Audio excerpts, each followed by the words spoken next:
Hi, everyone, and welcome to Media EQ, the show where I talk about things I find interesting, and lucky for you, I'm cool enough to record it. Let me let you in on a little secret. Active listening will save our country. We're doing a lot of hearing and not a lot of listening, and that is the problem. In today's episode, I want to talk to you guys about active listening. I'm not sure if you've ever heard of active listening. I'm sure you've heard of the word listening and what it means to listen, but active listening is a whole different ballgame. Not many people know what it means to actively listen to someone, not just hear them, be able to retain the information that you're taking in, and then articulate an intelligent response. Given the media consumption that we've all experienced over the last couple of weeks around the country, whether it be from the election or the latest scandals that are hitting the news daily, it is very apparent that we as a society are not active listening. Sure, we are hearing each other, and definitely we are talking. I mean, there's opinions from all sides. But are we actively listening to what one another are saying? Judging by the daily discourse that seems to be absolutely inevitable, every time you get on social media, you turn on the news, you talk to your friends, it doesn't seem like we are. But how can we active listen if we don't even know what active listening really means? You know, it's funny, my kindergartners, my elementary school students, my middle school students, they know what it means to actively listen. I mean, we make it a point for them to know what it means to actively listen. Before we start conversations with them, we make sure listening ears are on, brains are working. Why do we do that? We want to make sure that our students are, yes, retaining the information that they're learning on an academic level, but we also want to make sure that we are practicing a skill that they are going to take into their daily lives. When they're interacting with their friends, when they're talking to their parents, when they're getting information from their teachers, we want to make sure that they're not only hearing the words, they're retaining the words. And then, therefore, they're able to think about what they're hearing and articulate intelligent responses. I teach my kids that we have two sides of our brains. The side that is processing logical thoughts, and then the side that is processing emotional thoughts. Many of us big age adults are hearing information on a daily basis with our emotional brain, and we're responding as such. So what does it mean to actively listen? To use the part of our brain that's going to hear that information, retain the knowledge, and articulate that intelligent response. What does it mean to actively listen? Well, I'm glad you asked, and you know I got a definition for you. According to ChatGPT, active listening is the focused practice of hearing, understanding, and responding to someone's message with full attention and empathy. Okay, so right there, according to that definition, if we were to apply our critical thinking skills, which is what we do right here on Media EQ, we would take that definition for face value. So in order to really actively listen, we have to give someone first our full attention, and we have to understand what it is that they're saying. I want to ask you a question right now. Think of your daily life and your interactions with people. Are you able to fully grasp the sentiment of a conversation if you are not fully engaged with the person who's talking? Think about if you were talking and your friend was supposed to be actively listening to you, right? So with the purposes of hearing you, understanding you, and then being able to articulately and intelligently respond to you. Could they do that? Or do you believe that they would be doing that if while you're talking, they're scrolling on Instagram? What if they are looking past you, talking to people behind you? What if they're writing something? What if they're, packing their bags around them? What if they're in the mirror, engaging with themselves, fixing themselves, making sure that they look good? Would you feel like that person was actively listening to you? Let's say that person was engaging in activities outside of your conversation while you were expressing yourself in a way that you would hope would be listened to and understood in order for the person to appropriately respond. How would you feel? Would you feel respected? Would you feel disrespected? Would you feel like you would want to continue talking to that person? Probably not. My guess is probably not. And it's so interesting. Many of us would feel that way. Many of us would feel like, hey, if I'm talking, I need eyes up here, right? You and me locked in. Let's make sure that we're understanding one another while each other is communicating. But so often we find ourselves on the culprit end, the one that's not engaged, the one that is diverting our attention to something else while our friends, our coworkers, our colleagues, our superiors are speaking with us. Our children, hello, children deserve to be listened to as well. And when we are engaging this way, we are strengthening the skill of non-active listening, which also strengthens miscommunication. Do you feel like your communication could be improved? Well, look no further than today's episode. You're going to learn to listen better, you're going to learn to understand and articulate intelligent responses, and you're going to better communicate with the world around you. And you know what happens when you better communicate with the world around you? People start to like you more. You start to gain more friends, more opportunities in life. Your whole life is is going to change from this episode alone. And then when we continue to spread this knowledge with the communities around us, we are going to save our country. Because from the looks of it, that's our biggest issue. We're all talking and no one's listening. You know, the old saying goes, even a broken clock is right 2 times a day. I bet if we gave ourselves the opportunity to strengthen our active listening skills, we would recognize that people around us, even people we don't agree with, are saying some things that make some sense. Maybe not everything, but how would we really know if we didn't hear them, if we didn't understand them? And you know, judging by the media cycle, people aren't looking to understand. People are just looking to be right. And to that, I'll share with you an age-old question. Do you want to be right or do you want to have peace? It's not possible for us to always be right. We'll never always be right. We're not Jesus. We're not God. We don't know everything. But we can have peace. And the difference between having war and having peace, it comes down to active listening. So now that we are fully on board with active listening and we have decided that we want to be better communicators, let's talk about one of the biggest misconceptions with active listening. That is listening to respond. So many of us, when we are in conversations with one another, in debates with one another, in learning aspects with one another, we believe that we are listening because we're, giving direct eye contact, we're nodding here and there in between sentences, but all the while, all we're doing in our brains is crafting our response to what the other person is saying. And don't let it be a situation where you don't agree with the person. Since the last time you spoke, you've been in your brain about what am I going to say next? You know what that is? Ego. So many of us exist in our ego. I'm not trying to call you out in a way that makes you feel shameful. A lot of humans exist in our ego, especially in conversations. Even babies exist in their ego. You ever see a baby that's like, mine, or who will give you a hug just so that they can get a cookie or something? Ego is something that doesn't need to be taught. It's in all of us. But a part of self-awareness is recognizing that ego, especially during conversations, and putting it aside even when we don't agree with the person, especially when we don't agree with the person, and fully investing in what is being told to us. All right, Mackie Speaks, I'm aware of my ego and I don't want to utilize it when I'm having conversation. How do I go about this? Great question. And to that, I'll tell you, practice makes perfect. Notice yourself in your conversations. Are you listening to respond or are you fully immersed in what the other person has to say? Even in settings of debate or controversy, are you listening to fully understand the premise of the conversation or are you listening to respond? You may actually find out that when listening to actually be immersed in the conversation and to fully understand the other person's point of view, you might find that you agree with them or that some of their points align with yours. But when we listen solely to respond, we're crafting our argument and sometimes there's nothing to argue about. Have you ever had a conversation where you've responded and the person is like, I just said that? That's a telltale sign you were not listening. You were listening to respond. And the whole time you have more in common than you actually realize. Remember, I just told you even babies have egos, which means that even babies value the art of being listened to. Step out of your head, step out of your preconceived notions and be present.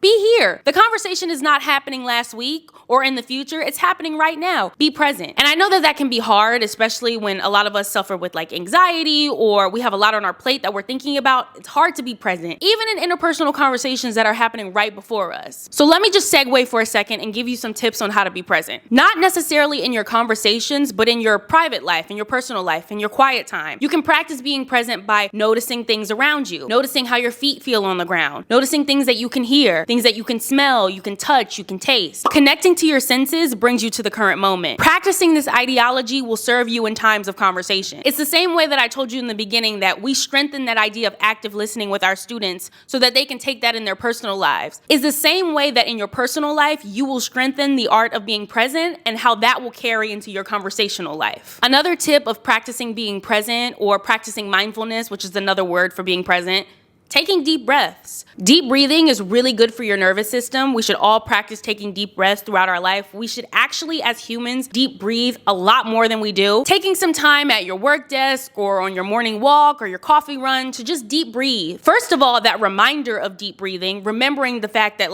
wait, I want to deep breathe. I want to be more connected to mindfulness is already helping you be present because you're in that moment thinking, wait, I have something that I want to practice. Put you right there in that current moment. Then the art of doing it furthers the practice. So across the board, you are strengthening this idea of mindfulness and being present, and that is going to serve you in conversation. So what have we learned so far? We're stepping out of that ego. We are actually engaging. We're listening to the people that we're interacting with, and we're going to be present in the conversation. Well, look at that. We're already 2 steps closer to a better world.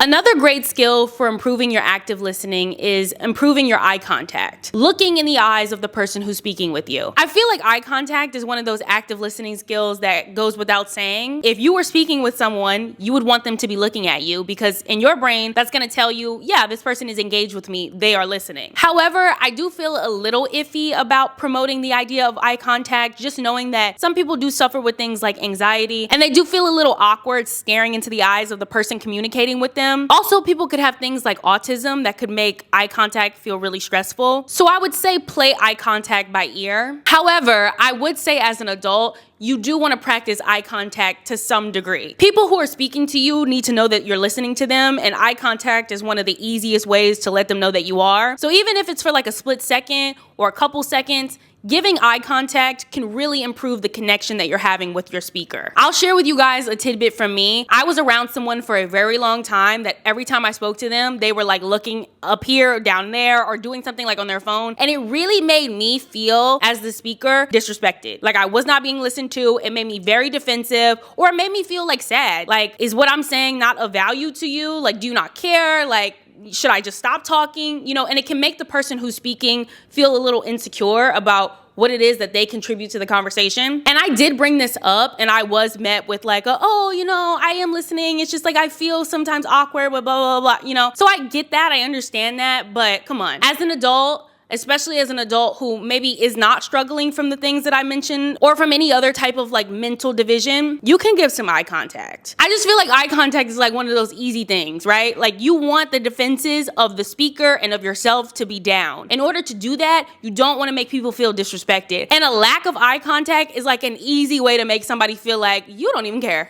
You're not even listening. Like, you don't even want to be here right now. I mean, didn't we just kind of see that in like the presidential debates that just recently happened? Both parties, right? The split screen is there. One person is talking and somebody's like, or they're making some sort of gesture that kind of shows like they either don't agree or they find what the other person is saying as like bogus or what have you. It's not a good look. It's not nice. And I think that, you know, niceness, even though it kind of sounds elementary, like be nice to one another, be kind. It really is one of those age-old things that reigns true no matter how old you are. If the world had more kindness, if we were less disrespectful to one another as a unit, perhaps we would have less problems. And of course I recognize that like niceness is not gonna like elevate us through like financial reconstruction or housing development or what have you, but it probably would help. It probably would help. I bet more could get done at meetings if people were just like less disrespectful. If we were less in our ego, if we were actively listening, if we were engaging with eye contact, if our defenses were down, if we weren't listening just to respond, we probably would get more done. I'll take you to another age-old statement. You catch more flies with honey than you do with vinegar.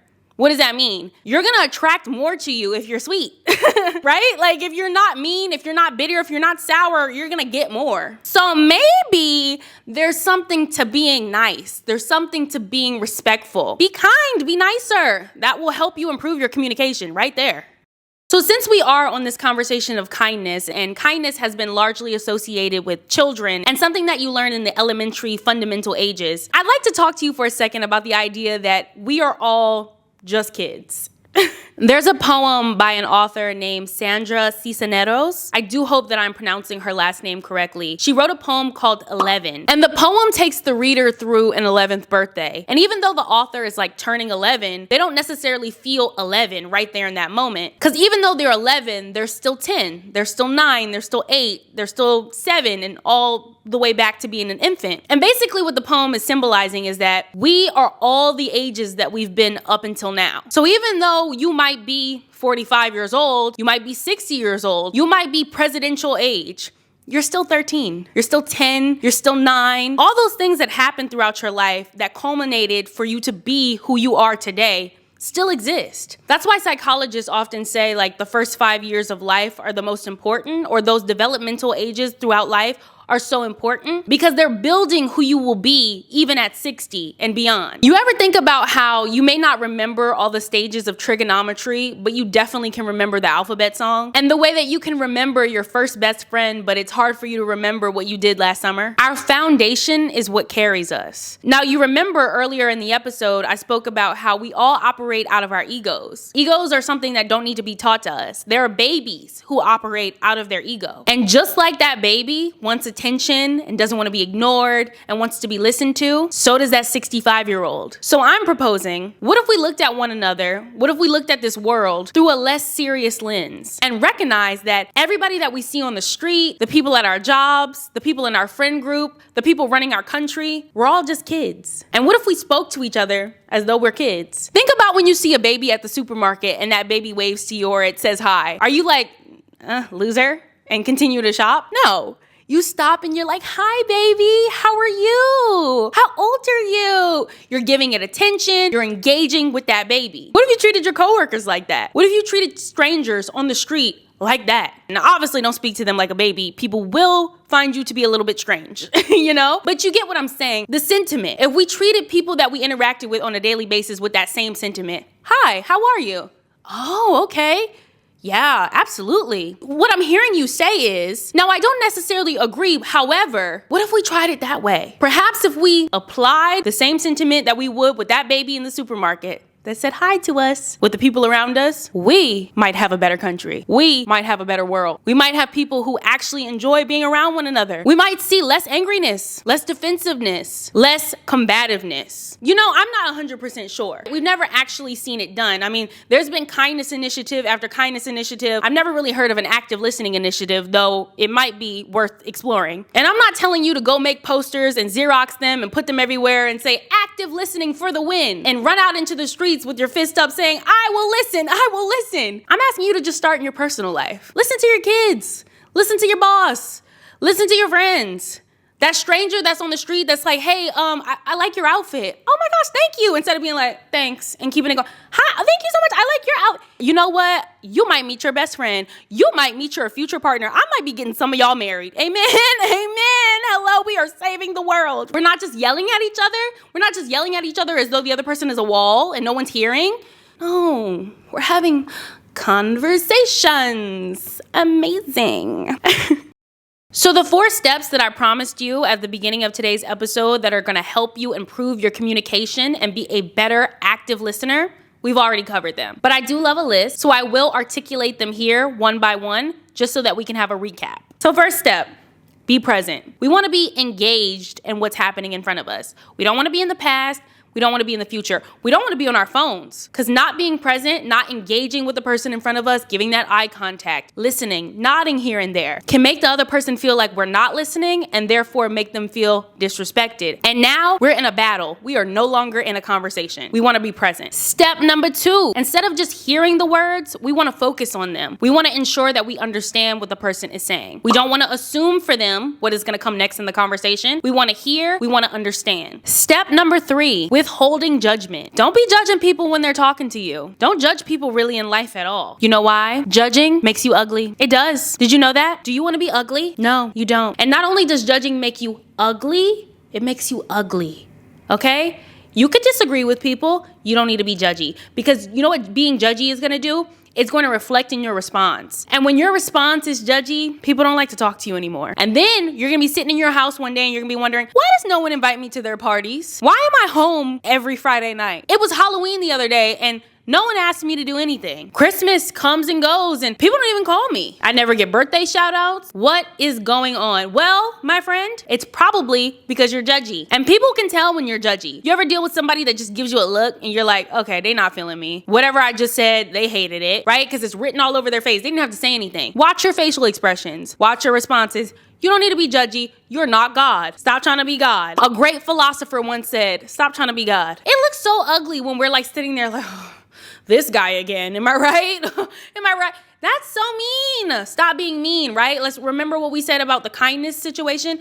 Kindness is not just reserved for children, but remember, we are all kids. We don't like feeling like people are judging us. We don't like feeling like people don't think we're smart or what we say has no value.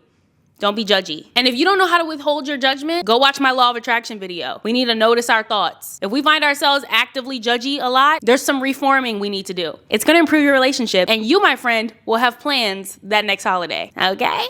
I'm helping you. Step number 4, reflect and respond thoughtfully. Also known as reflect and respond intelligently. And the best way to do this is to employ steps 1 through 3 before we get here. Be present, listen actively, withhold judgment, reflect on what you heard. A great way that I've learned through getting my master's degree in social work is to respond kind of like this. What I'm hearing you say is, is that correct? Before you respond, right? So if you feel like you have trouble reflecting or fully understanding what another person is saying, ask them to clarify. Asking people to clarify is great because it allows them to expand on their thought. It allows them to correct you if what you heard is not what they intended for you to hear. And that better improves our communication. A lot of times miscommunication happens because we're assuming. We need to be engaged and we need to ensure that we understand what the other person is meaning to say. Because if not, what are we actually attacking? What are we actually responding to? I didn't mean that. You jumping on me and I didn't even say that. Or I did say that and you're mad, but you're saying the exact same thing I said. Reflect and respond